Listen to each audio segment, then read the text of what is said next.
काही सुवर्णयोग आहे तुमच्यासाठी पालकमंत्री पद हा, आणि त्याच निमित्ताने आता 2-4 दिवसानंतर स्वीकारल्यानंतर जबाबदारी प्रजासत्ताक दिनाचं ध्वजारोहण झालं.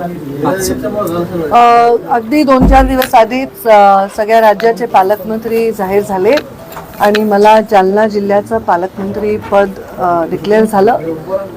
त्या क्षणाला जालन्यातनं इतक्या फोनचा वर्षाव झाला आणि लोकांमध्ये एवढा उत्साह आहे, तो बघून मला पण खूप आनंद वाटला की मला ह्या लोकांबरोबर ह्या लोकांसाठी काम करण्यासाठी खूप चांगलं वातावरण मला इथे वाटलं. आणि मी आज इथे प्रजासत्ताक दिनाच्या निमित्त आलेली आहे आणि प्रजासत्ताक दिनानिमित्त कोणत्याही जिल्ह्यामध्ये पहिलं पाऊल ठेवणं याच्या एवढा सुवर्णयोग काय आहे, आणि म्हणून मी थांबले होते. कारण प्रजासत्ताक दिन हा एक आपल्या संविधानातील सगळ्यात महत्त्वाचा विषय आहे. या देशामध्ये जो कोणी शपथ घेतो, मग ती आमदारकीची असेल, खासदारची असेल किंवा मंत्रिपदाची असेल, तो हीच शपथ घेतो की आपण कोणाविषयी ममत्व भाव बाळगणार नाही आणि कोणाविषयी कुठलीही वैराची भावना ठेवणार नाही आणि सरकार म्हणून लोकांच्या हिताची कामं करत राहू.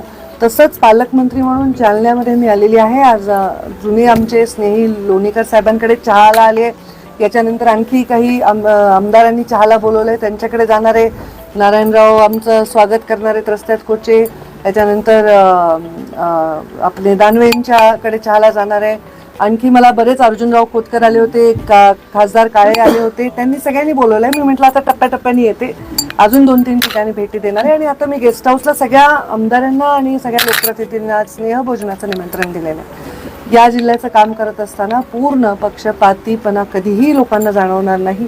अत्यंत संविधानिक पद्धतीने सगळ्या वर्गांना न्याय मिळेल अशा प्रकारची भूमिका घेण्याच्या संदर्भामध्ये वचन प्रजासत्ताक दिनानिमित्त मी जालनावासियांना दिलेलं आहे. थँक्यू. नवीन घडामोडी पाहण्यासाठी आजच आम्ही मुंबईकर 24 तासला लाईक करा, सबस्क्राईब करा आणि अपडेट रहा.